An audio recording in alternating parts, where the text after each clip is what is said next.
Hello everyone, welcome to my channel GS with Isha. तो आज हम पढ़ने वाले हैं अर्ली मुस्लिम इन्वेजन के बारे में कि अब हमारा मिडेवल हिस्ट्री जो है प्रॉपर तरीके से स्टार्ट हो चुका है। इससे पहले जो है हम अर्ली मुस्लिम इन्वेजन जो हुए थे, मतलब अर्ली मिडेवल पीरियड जो था, हमने वो कंप्लीट किया था। तो वो सारी चीज़ें मैंने आपको बता दी हैं, वो भी मिडेवल हिस्ट्री का ही पार्ट है, तो उसको इग्नोर नहीं करना है। और मिडेवल हिस्ट्री में मैंने आपको बताया था, ये सारा पोर्शन जो है मेरा कंप्लीट हो चुका है। आज से हम इस्लाम के बारे में पढ़ेंगे कि इस्लाम कैसे आए थे, उनके कुछ बेसिक कॉन्सेप्ट्स और अरब इन्वेडर्स। आज हम ये दो चीज़ें करेंगे। तो मेन आपको यही समझ में आना चाहिए कि जब अच्छा खासा सब कुछ चल रहा था, इंडिया में जो रूल्स कर रहे थे, चाहे वो कोई भी हो, बाद में एक रूलर के बाद दूसरे रूलर्स आते गए, डायनेस्टीज़ अलग अलग चेंज होते गए, किंगडम्स बने, एम्पायर्स बने।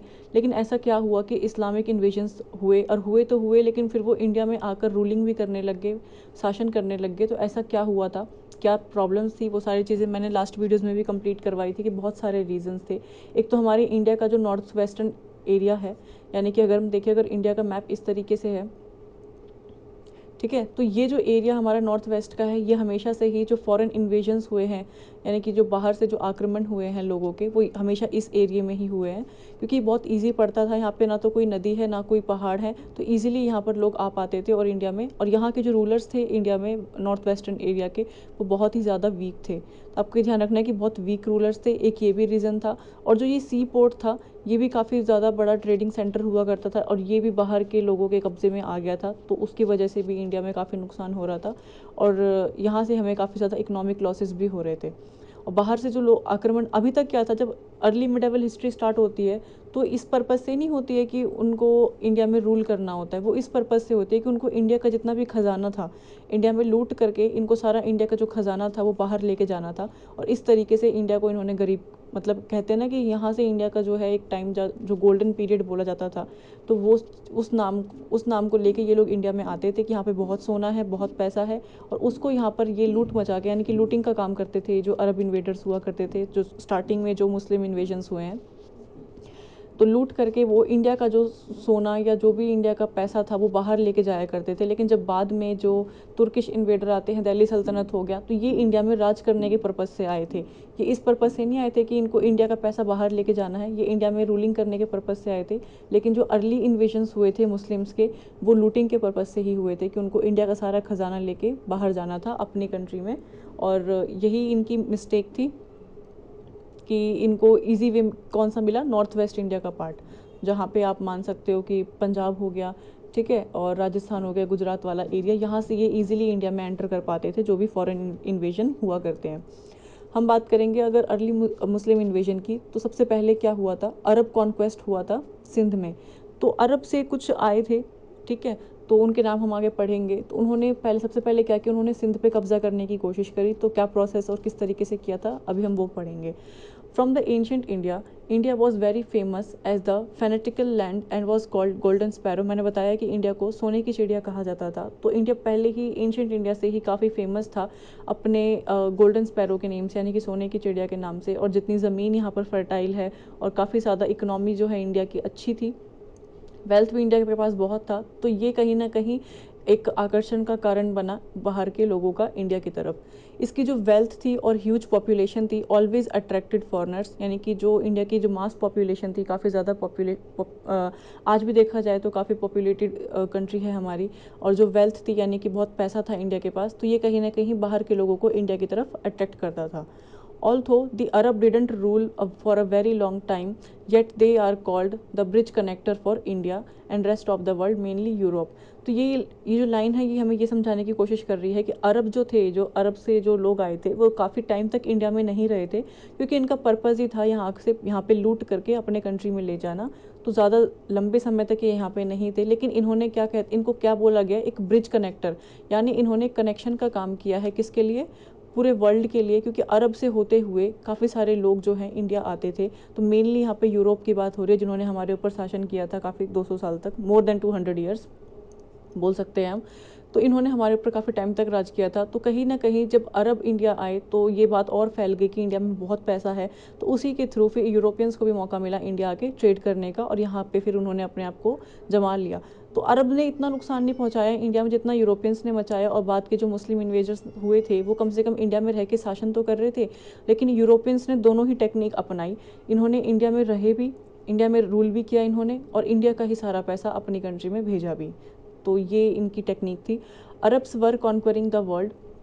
एक टाइम था जब अरब के जो लोग थे ये वर्ल्ड पे कॉन्कर कर रहे थे, यानी कि विजेता थे एक तरीके से पूरे वर्ल्ड में। स्टार्टिंग फ्रॉम सीरिया, सीरिया से इन्होंने स्टार्ट किया था जीतना, फिर पैलेस्टाइन और Egypt, Persia, while India was struggling with the unstable kingdom of Hindus.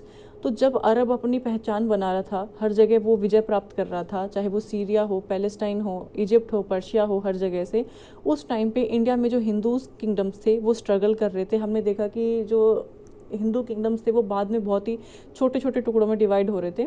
Specially किसके किसके बाद? Harshvardhan was the last Hindu emperor. देखिए एम्परर क्या होता है मैंने बताया था, जहाँ पे बहुत बड़ा साम्राज्य होता है आपका और आप काफ़ी सारे राजाओं को अपने अंडर रखते हो, तो वो एम्परर होते हैं। ठीक है, काफ़ी सारे किंगडम्स आपके अंडर हैं।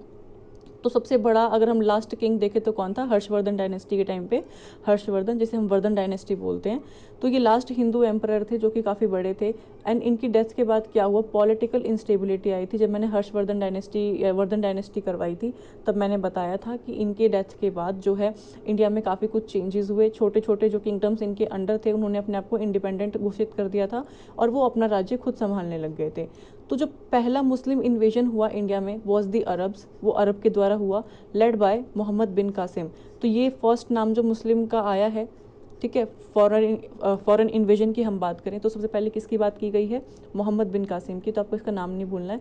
मोहम्मद बिन कासिम पहले मुस्लिम इन्वेडर थे जो कि अरब से थे, जिन्होंने इंडिया में अपना कदम रखा था। It occurred in 711 AD and resulted in Sindh conquest. मतलब इनका मेन पर्पस था सिंध पे अपनी विजय प्राप्त करना। ठीक है। The first Turkish invasion of India was led by Mohammad Ghazni. ये तुर्किश की बात हो रही है यहाँ पे, देखिए। इसके बाद हम तुर्किश इन्वेडर ही पढ़ेंगे, इसलिए थोड़ा मैंने स्टोरी में डाल दिया ताकि आप फैमिलियर हो जाए इससे। तो जो पहला तुर्किश इन्वेजन था वो इंडिया में किसके द्वारा हुआ था? मोहम्मद गजनी के द्वारा। और जो अरब इन्वेजन हुआ था वो मोहम्मद बिन कासिम के द्वारा। तो दोनों में मोहम्मद लग रहा है तो आपको कन्फ्यूज नहीं होना है। तुर्किश थे मोहम्मद गजनी और जो अरब थे वो थे Muhammad bin Qasim. He only attacked India for the sake of money. तो अब क्या बोल रहे हैं कि तुर्किश और अरब जो हुआ करते थे, अरब के और तुर्किश के लोग, ये सिर्फ मनी के लिए इंडिया में अटैक करते थे कि इनको यहाँ का पैसा इंडिया से लेके और बाहर अपनी कंट्री में लेके जाना होता था। तो लूटिंग के पर्पज से ही ये इंडिया आया करते थे। He attacked India in 17th times. मतलब इन्होंने अटैक किया इंडिया पे 17 बार इन्होंने अटैक किया। किसकी बात हो रही है? मोहम्मद बिन कासिम की बात हो रही है। बिटवीन 1000 से लेके 1027 AD तक अंडर दी गेज ऑफ जिहाद। जिहाद के अंदर इन्होंने ये सब काम किया। He launched his first invasion into India in 1001 में। इन्होंने पहला अपना जो इन्वेजन है इंडिया में लॉन्च किया था। किसने? मोहम्मद बिन कासिम ने। ठीक है। तो इनका टाइम पीरियड क्या था? इतना।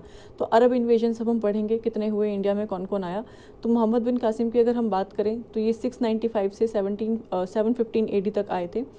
मोहम्मद बिन कासिम का ये टाइम पीरियड है। तो ये वैसे आता नहीं है एग्जाम में, बट आप ध्यान रख सकते हो क्योंकि पहला इन्वेजन था बाहर से। अगर हम फॉरेन इन्वेजन देखें तो इनका इंपॉर्टेंट हो जाता है वैसे ही, तो ये आपको याद होना चाहिए। ये एक अरब मिलिट्री कमांडर थे। ठीक है, अरब के थे लेकिन एक मिलिट्री कमांडर थे। इन द सर्विस ऑफ, किसकी सर्विस में काम करते थे ये? उमायद की सर्विस में, जो कि एक खलीफत थे। Who led the Muslim conquest of Sindh. तो इन्होंने ही जो मुस्लिम का कॉन्क्वेस्ट हुआ था, यानी कि जो बाहर से फॉरेन इन्वेजन इंडिया में हुए थे सिंध में, तो उसको किसने लेड किया था, यानी उसको किसने चलाया था? तो वो मोहम्मद बिन कासिम ने चलाया था during the Umayyad campaign in India. तो आपको ध्यान रखना है कि मोहम्मद बिन कासिम एक मिलिट्री कमांडर थे। किसके अंडर? उमायद नाम का कोई व्यक्ति था उनके अंदर, और उन्हीं के अंडर इन्होंने मुस्लिम कॉन्क्वेस्ट किया था। कहाँ पे? सिंध में।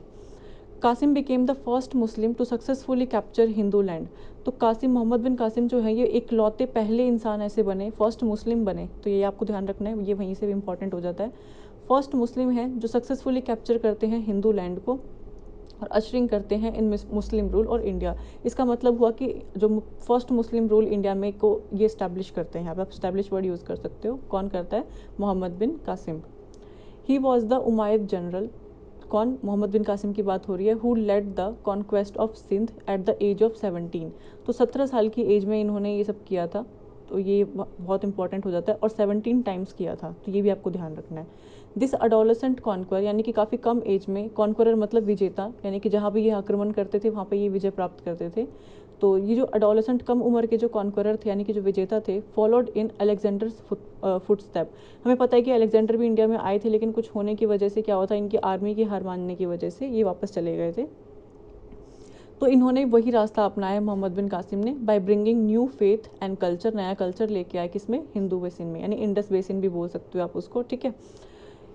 He is mentioned in the Chachnama. तो चचनामा एक रिटन सोर्स होगा, उसमें किसके बारे में मेंशन है, उसमें मीर कासिम के बारे में, सॉरी मोहम्मद बिन कासिम के बारे में मेंशन है। बिटवीन 709 से 711 CE when Hajjaj the governor of Iraq. तो हजज कौन थे, ये इराक के गवर्नर थे, अपॉइंट करते हैं इनको लीड करने के लिए एक्सपीडिशन अगेंस्ट सिंध। तो किसको लीड करते हैं, मोहम्मद बिन कासिम को। कौन लीड करता है, कौन अपॉइंट करता है, तो इराक के गवर्नर होते हैं हजज। ये मोहम्मद बिन कासिम को लीड करते हैं कि वो सिंध जाए और वहाँ पर लड़ाई करे और उसको अपने अंदर ले। तो ये कहाँ मेंशन है, ये चचनामा में मेंशन है, तो ये अभी आपको ध्यान रखना है। कासिम वॉज हजज नेफ्यू। तो अब आप पूछेंगे कि वो अरब से है या इराक से है, तो हजज के जो भतीजे थे वो कासिम थे, ठीक है। And because he was capable commander, military commander थे कासिम, तो ये भी काफ़ी मतलब इम्पॉर्टेंट था कि इसलिए हजज ने इनको ये काम दिया कि वो जाके सिंध पे अपना कॉन्क्वेस्ट करें। And his uncle appointed him as the commander of Makran's frontier district. तो ये आपको ध्यान रखना है। He was assigned a conquest mission. तो ये एक कॉन्क्वेस्ट मिशन असाइन करते हैं, यानी कि एक मिशन बनाते हैं कि किस तरीके से हमें सिंध पे डायरेक्शन पूरा प्रॉपर बनाते हैं। एक कहते हैं ना मैप लेके ये पहले डिसाइड करते थे कि हमें यहाँ से एंटर करना है, नॉर्थ वेस्ट इंडिया में जाके हमें सिंध को वो अपने कब्जे में लेना है। तो ये इन्होंने पहले डिसाइड किया। और कासिम का जो एक्सपेडिशन था against Sindh was meticulously planned. तो अच्छे से प्लान किया था, इसलिए ये कब्जा कर पाए थे किस पे, सिंध पे। तो एक बैटल हुई थी, बैटल ऑफ रेवार। तो ये काफ़ी इंपॉर्टेंट है, आपको ध्यान रखना है कि ये लोगों को पता नहीं होता कि रेवार नाम का भी कोई बैटल हुआ था। तो यस, ये हुआ था। कब हुआ था, अर्ली मिडिवल हिस्ट्री जब स्टार्ट हो रही थी, मिडिवल इंडिया में, तब की बात है जब मुस्लिम इन्वेजन्स हो रहे थे। तो मोहम्मद बिन कासिम ने लड़ाई लड़ी थी अगेंस्ट दाहिर, जो कि रूलर थे सिंध के। तो आपको समझ में आ गया कि जब मोहम्मद बिन Qasim first Muslim invader India के, जब इंडिया में ये आक्रमण करने आए थे तो सिंध में करने आए थे। तो सिंध में उस टाइम पे राजा कौन था, तो दाहिर नाम के राजा थे उस टाइम पे। अब ब्राह्मण नेम्ड दाहिर, मतलब आपको समझ में आ गया कि दाहिर जो है हिंदू राजा थे और ये ब्राह्मण थे। वॉज डिफीटेड एंड सिंध, उन्होंने सिंध को भी डिफीट मतलब हार गए और मुल्तान को भी हार गए। तो कासिम ने सिंध और मुल्तान दोनों अपने अंडर में ले लिया, ठीक है। तो मुल्तान वॉज डब्ड द, तो मुल्तान को इन्होंने क्या नाम दिया, city of gold, by Muhammad bin Qasim. तो ये एग्जाम में क्वेश्चन 100% आता है कि मोहम्मद बिन कासिम ने किस सिटी को सिटी ऑफ गोल्ड कहा था, तो मुल्तान को।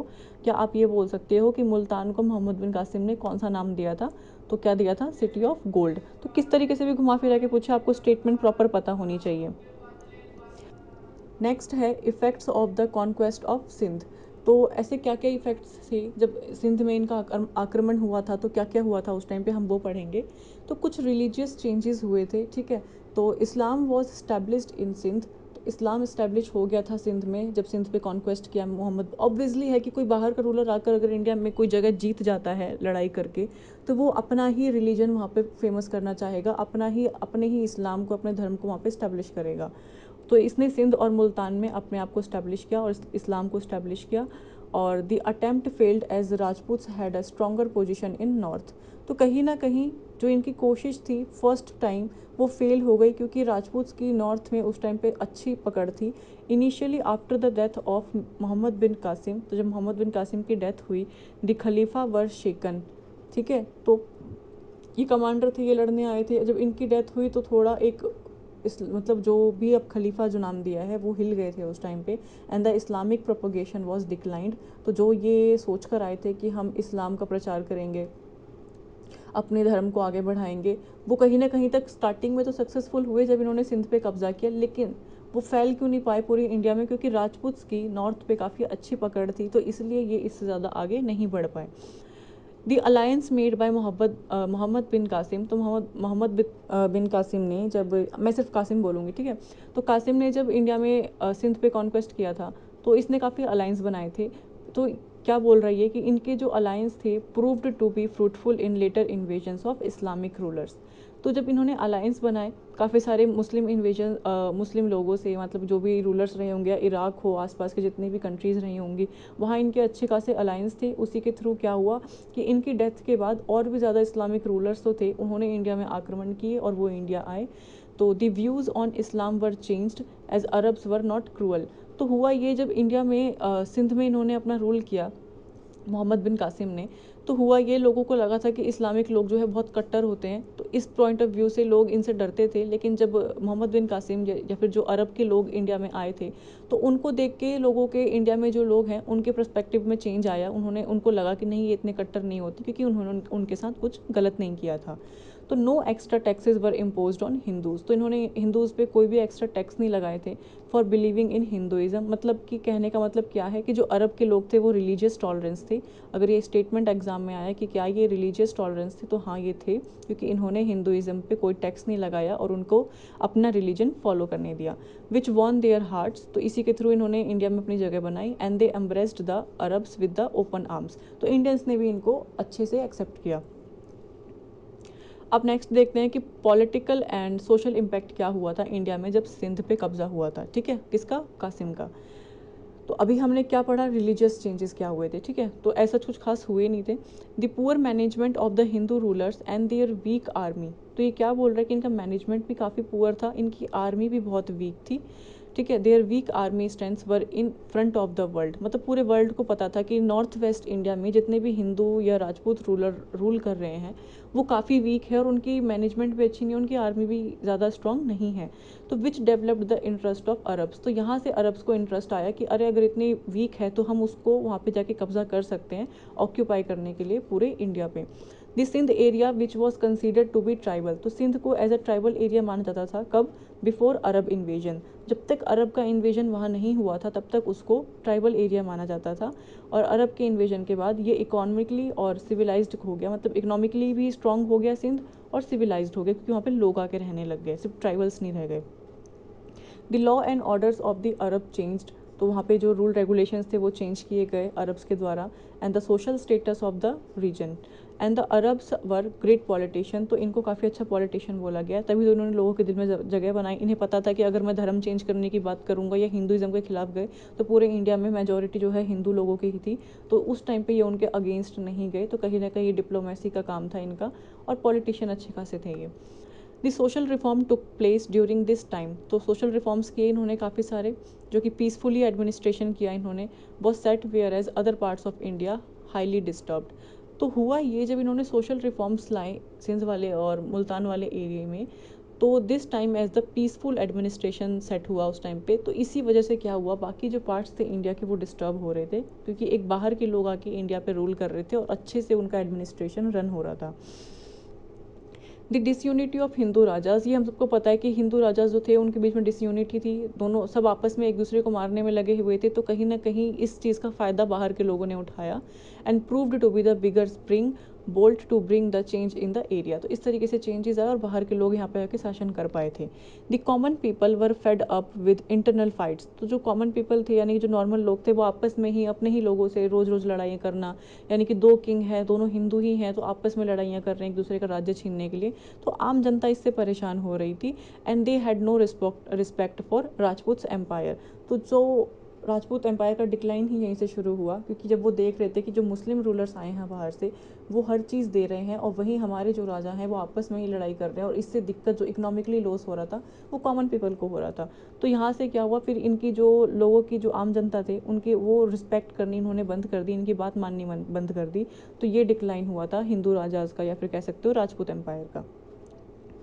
इकोनॉमिकल एंड कल्चरल डेवलपमेंट की अगर हम बात करें, तो the Arabs adopted the policy of toleration. इन्होंने क्या किया, रिलीजियस टॉलरेशन इन्होंने रखा, काफ़ी सही था। तो ये कहीं ना कहीं कल्चरल को इन्होंने सपोर्ट किया। एंड अलाउ किया हिंदू को टू फॉलो करने के लिए उनका रिलीजन। मतलब उन्होंने प्रेशराइज नहीं किया, बस बोला कि अगर आप चाहो तो हमारा रिलीजन अपना सकते हो, नहीं तो हमें आपके रिलीजन, या हिंदू मुस्लिम आप कुछ भी हो, हमें कोई प्रॉब्लम नहीं है। तो the Arabs adopted the rich rituals of Brahmins.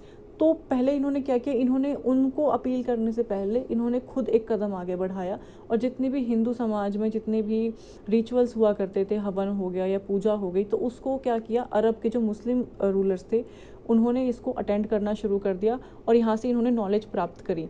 तो ये सिर्फ अपनी नॉलेज तक ही नहीं रहे, इन्होंने हिंदू रिलीजन के बारे में भी काफ़ी कुछ जाना इन the area of astrology, medicine and अर्थशास्त्र, जो कि कौटिल्य ने लिखी थी, यानी कि चाणक्य ने लिखी थी। तो इन सब चीज़ों के बारे में इन्होंने नॉलेज ली ताकि ये इंडिया के लोगों को और अच्छे से जान पाए और उनके हिसाब से अपने पॉलिटिकल चीज़ें या फिर एडमिनिस्ट्रेशन को रन कर सकें। Many of the Sanskrit words were added in Arab dictionaries. तो इससे हमें प्रूफ मिलता है कि इन्होंने इंडिया में काफ़ी स्टडी भी करी थी, इसलिए संस्कृत वर्ड्स हमें मिले हैं इनकी डिक्शनरीज में। किसके? अरब के।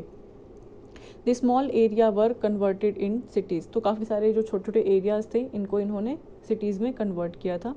और द अरब डिडंट प्लान, यानी इन्होंने the Arabs did town planning. तो इन्होंने टाउन प्लानिंग करी अकॉर्डिंग टू द क्रॉप, कि जिस एरिया में जैसा क्रॉप होगा उस हिसाब से वहाँ पे जो रिसोर्सेज हैं वो पहुँचाएंगे of that particular area and setup business accordingly. मान लीजिए अगर चावल की खेती हो रही है तो वहाँ पे फैक्ट्रीज बनाना या क्या क्या होगा, ट्यूबवेल लगाने जो भी पानी जाए, या और कहीं किसी चीज़ की खेती हो रही है तो उसके हिसाब से सुविधाएं वहाँ पे देना।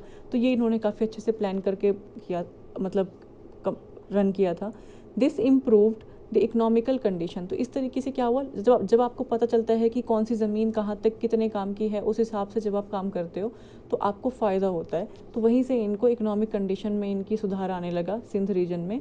एंड फॉर ट्रेड, देखिए जो एक एरिया ट्राइबल एरिया था जहाँ पे सिर्फ ट्राइब्स रहते थे, किसी ने सोचा नहीं था कि वहाँ पे इतनी ज़्यादा डेवलपमेंट हो जाएगी कि उसके लैंड को हम एज अ इकोनॉमिकली ट्रेड करने के लिए इन सब चीज़ों के लिए यूज़ कर पाएंगे और सिटी बना देंगे काफ़ी सारे एरियाज़ को। तो ट्राइबल एरिया यानी कि बहुत ही ज़्यादा गांव था, बहुत ही ज़्यादा टिपिकल लोग वहाँ पे रहते थे बिल्कुल ही। तो काफ़ी सारे चेंजेस अरब लोग लेकर आए थे इंडिया में, सिर्फ सिंध और मुल्तान वाले एरिया में। फॉर ट्रेड करने के लिए हॉर्सेज एंड कैमल्स, यानी कि ऊँट और घोड़ों का यूज़ किया गया, बाहर से खरीदे गए अदर एरियाज से। And which later on become a mean of carrying goods. मतलब बाद में क्या हुआ, जो सामान हुआ करते थे, गुड्स मतलब सामान हो गए, तो वो क्या करते थे, from Sindh to other countries भेजे जाते थे। यानी कि ट्रेडिंग का काम काफ़ी अच्छे तरीके से होता था। किसके थ्रू? हॉर्सेज और कैमल। तो आपको ध्यान रखना है कि अगर क्वेश्चन एग्जाम में ये आता है, किसी भी एग्जाम में अगर एक स्टेटमेंट आती है कि जो अरब थे वो ट्रेड करते थे थ्रू हॉर्स, कैमल या किसी और, एलिफेंट का नाम ले लिया, तो एलिफेंट नहीं है, सिर्फ दो ही जानवरों के नाम है यहाँ पे, हॉर्स है और कैमल है, बस इनका ध्यान रखना है आपको। तो इनके थ्रू वो ट्रेड करते थे, गुड्स को एक कंट्री से दूसरी कंट्री तक ट्रांसफ़र करते थे या फिर सिंध से दूसरी कंट्री में भेजते थे। नेक्स्ट स्टेटमेंट आता है कि द सेटलमेंट ऑफ अरब। तो ये सेटल कैसे हुए? Many of the Arab soldiers married Sindhi woman. जब इंडिया में इन्होंने आए तो सिंध को इन्होंने अपने अंदर लिया। तो सिंध में जो औरतें हुआ करती थी या ट्राइबल्स औरतें ही हुआ करती थी, उन्होंने इनसे शादी करी और यहीं सेटल हो गए and got settled in Sindh. तो मैट्रिमोनियल अलायंस जो हमने सुनते आ रहे हैं एंशियंट इंडिया से, तो इन्होंने क्या कि इन्होंने यहीं की औरतों से शादी करके अपने आप को यहीं इस्टेब्लिश कर लिया। This increase the population of the region. तो यहाँ से पॉपुलेशन इंक्रीज हुई, किसकी? मुस्लिम की। और the Arab started treating Sindh as their own land. तो अब इन्होंने क्या किया, जब इनको दिख गया कि अब तो हम यहीं के हो गए, हमारे बच्चे यहीं के हो गए, यहीं की औरतें हैं, तो अब ये हमारा खुद का लैंड हो गया, अब हम यहाँ पे बाहर वाले नहीं हैं। And try to develop the area in all the spheres. तो इन्होंने हर तरीके से डेवलप करने की कोशिश करी। The good buildings and planning of cities left a significant impact. तो काफ़ी बिल्डिंग्स बनाई सिटीज़ को प्लान वाइज इन्होंने, मतलब सिटीज़ बनाई प्रॉपर प्लान करके, तो काफ़ी सारे इम्पैक्ट छोड़े इन्होंने on Indian culture which was reflected later on. तो बाद में क्या हुआ, इन्होंने शादी करी, शादी करके इनके बच्चे हुए, पॉपुलेशन बढ़ी, तो वो औरतें भी मुस्लिम्स हो गई, बच्चे भी मुस्लिम्स हो गए। तो ये कहीं ना कहीं अपनी जो पॉपुलेशन है उसको बढ़ा रहे थे पूरे सिंध के एरिया में और वहाँ डेवलपमेंट कर रहे थे। तो हर चीज़ में इन्होंने अपना बेस्ट देने की कोशिश करी ताकि वहाँ के लोग जो है इनके खिलाफ रिवॉल्ट ना करें या इनके अगेंस्ट जाके कुछ बोले ना। The Arabs were great poet. तो ये काफ़ी अच्छे पोइट थे, कवि थे। They believed in the development of new languages. तो नई लैंग्वेज में और नई चीज़ें पढ़ने में इनको काफ़ी इंटरेस्ट था। Which gave birth of Sindhi language. तो सिंधी लैंग्वेज का जन्म किन की वजह से हुआ? वो अरब की वजह से हुआ। अगर एग्जाम में क्वेश्चन आता है कि सिंधी लैंग्वेज किस लैंग्वेज का मिक्सचर है, तो मिक्सचर है थोड़ा बहुत अरब का और संस्कृत लैंग्वेज का, क्योंकि उस टाइम पे हिंदूज या फिर ब्राह्मण या राजपूत जो है वो संस्कृत लैंग्वेज यूज़ करते थे और अरब अपनी लैंग्वेज यूज़ करते थे। तो अरब और संस्कृत यानी कि इनकी डिक्शनरी में इसलिए संस्कृत वर्ड मिले गए हैं क्योंकि इन्होंने सिंधी लैंग्वेज अलग बनाया था जिसमें उर्दू भी है और कहीं ना कहीं संस्कृत भी है। ठीक है। The poetry written in Sindhi, poet जो कविताएं हैं वो सिंधी लैंग्वेज में लिखी गई हैं, इज़ फेमस टिल डेट, आज भी बहुत फेमस है। It given birth to many famous poets, काफ़ी सारे और नए पोइट्स आए फिर उसके बाद। और द ग्रेट कुरान, जो कुरान के बारे में हम सुनते हैं कि कुरान के हिसाब से ये अपनी लाइफ को रन करते हैं, तो कह रहे हैं कि was translated in Arabian language, तो कुरान को उस टाइम पे अरब लैंग्वेज में ट्रांसलेट किया गया था। कॉन्क्लूजन की बात करें, आज हम सिर्फ अरब पढ़ेंगे, एक एक करके इसलिए पढ़ा रही हूँ ताकि स्टोरी भी अच्छे से समझ में आए, और मैं पहले स्टोरी भी लेके आ रही हूँ, फिर कौन सा रूलर आया उसके बारे में उन्होंने क्या क्या किया वो जानना बहुत ज़रूरी है, तो इसलिए हम डिटेल में पढ़ेंगे। एक एक वीडियो एक एक चीज़ के ऊपर बनेगी। The Arab invasion in Sindh region, जो अरब का इन्वेजन हुआ सिंध में, was a great historical movement, ठीक है, movement which broad social and economic development, तो सोशली और इकोनॉमिकली डेवलपमेंट आया किसमें, ट्राइबल रीजन में ऑफ सिंध के। The law and order establish हुए अलग, पीस एंड कल्चर डेवलप हुआ वहाँ पे, और एजुकेशन भी स्प्रेड करी उन्होंने। Trade with the Arab countries, तो अरब कंट्रीज़ के साथ इन्होंने ट्रेड किया, किसका यूज़ करके, हॉर्सेज और कैमल्स को। The people of Sindh adopted Islam culture, तो ऑब्वियसली है आप वहाँ की औरतों से शादी करोगे तो वो खुद ही इस्लाम में उस टाइम पे कन्वर्ट हो गई ना, तो कन्वर्ट करने वाली तो कोई चीज़ ऐसे हुआ ही नहीं कि उन्होंने खुद अडॉप्ट कर लिया, वहाँ से वो शादी करते हैं तो अपने आप ही रिलीजन चेंज हो जाता है। देयर बिलीफ, उनका जो बिलीव था that the Islam only believes in cruelty changed, क्योंकि जब अरब आए थे तो लोगों को पहले ही इंडिया में ये लगता था कि जो इस्लाम के लोग हैं, जो मुस्लिम लोग हैं, ये बहुत ज़्यादा क्रूअल होते हैं, यानी कि बहुत ज़्यादा ये तानाशाही मचाते हैं और कट्टर होते हैं, बट ऐसा नहीं था। अरब के आने के बाद ये लोगों को समझ में आया, जो अरब से लोग आए थे, तो जो उनका पर्सपेक्टिव था इस्लाम को देखने का वो चेंज हो गया, और इस इस्लाम की जो अच्छाइयाँ हैं अरब के लोगों को देख के वो स्प्रेड होने लगी, फैलने लगी। और जो ब्राह्मण थे वर गिवन रिस्पेक्ट, तो उनको रिस्पेक्ट मिलने लगी, वो उनको रिस्पेक्ट देने लगे, और they are free to follow Hinduism, मतलब सब दोनों तरफ से यही था कि आपको जो भी रिलीजन फॉलो करना है आप फॉलो कीजिए। दे रिपेयर्ड सब हिंदू टेम्पल्स, तो जो अरब थे इन्होंने हिंदू टेम्पल्स को भी रिपेयर किया, रिकन्स्ट्रक्ट किया, जो कि डिस्ट्रॉय कर दिए गए थे इस्लामिक इन्वेजन में। दस the Hindus developed respect for the Arabs, ये भी इनकी रिस्पेक्ट करने लग गए। Hindus and Islamic culture was followed side by side, तो दोनों ही कल्चर साथ साथ चल रहे थे, दोनों रिलीजन साथ साथ चल रहे थे, कोई एक दूसरे को प्रेशराइज नहीं कर रहा था कि आप हमारा जो धर्म है वो अपनाइए। And the two religion had healthy exchange of culture, एक दूसरे को कल्चर को समझते थे, एक दूसरे की जो बुक्स अलग अलग लैंग्वेज में थे उसको ट्रांसलेट करवाते थे, खुद भी पढ़ते थे, और एक दूसरे के रिचुअल्स में भी ये शामिल होते थे। A mix culture was spread, तो काफ़ी सारे मिक्स कल्चर स्प्रेड होने लगे, which was known as Sindhi culture, ठीक है, तो आपको ध्यान रखना है इस चीज़ का। It was impact on the coming times, तो इसका काफ़ी ज़्यादा इम्पैक्ट आने वाले टाइम में दिखेगा। This period was not for a very long time, ज़्यादा लंबे समय तक चला नहीं था, बस इसकी जो अच्छाइयाँ थी वो लोगों तक काफ़ी ज़्यादा दूर तक पहुँची। और it ended with the death of Mohammad बिन कासिम, इनकी डेथ के बाद जो है ये अरब का जो इन्वेजन हुआ था या जो अरब का रूल था वो ख़त्म हो गया था। But the Sindh area had great benefit during this time, तो जितना भी उन्होंने डेवलपमेंट किया उससे सिंध को काफ़ी ज़्यादा प्रॉफिट हुआ था और वो काफ़ी ज़्यादा डेवलप हो गया था। तो आज के लिए हमारा इतना ही काफ़ी है। नेक्स्ट हम पढ़ेंगे तुर्किश इन्वेडर से, यहाँ से हम पढ़ेंगे, तो तुर्किश इन्वेडर पे सेपरेट वीडियो बनेगी, भले ही वो 15-20 मिनट की हो, क्योंकि इसके बाद जब हम दिल्ली सल्तनत पढ़ेंगे तो ये बहुत ज़्यादा बड़ी वीडियो जाएगी, क्योंकि इसके बाद अलग अलग डायनेस्टीज़ आती हैं दिल्ली सल्तनत में, जिसको क्रोनोलॉजिकल ऑर्डर में पूछा भी जाता है कि पहले क्या आया, दूसरे नंबर पर क्या है, तीसरे में या लास्ट कौन है। फिर उनकी एडमिनिस्ट्रेशन देखेंगे हर तरीके से, कि political, army, list of office कौन कौन सी इन्होंने बनाई थी, क्या क्या रिवेन्यू को ये लोग क्या क्या बोलते थे। फिर दिल्ली सल्तनत का आगे का हम देखेंगे कैसे डिक्लाइन हुआ इनके किंगडम्स। फिर मुगल्स भी हमें इसके बाद में पढ़ना है, बहमनी किंगडम्स, विजयनगर एम्पायर, भक्ति मूवमेंट, ये सारी चीज़ें अभी कवर करनी है, फिर हमारा मिडेवल हिस्ट्री कंप्लीट हो जाएगी। तो अभी काफ़ी सारी स्लाइड्स आएंगी, मेरे ख्याल से 5-6 वीडियोज़ और आएंगी, फिर ये कंप्लीट होगा। आज के लिए इतना ही काफ़ी है, और वीडियो पसंद आए तो शेयर और लाइक कर देना। Thank you.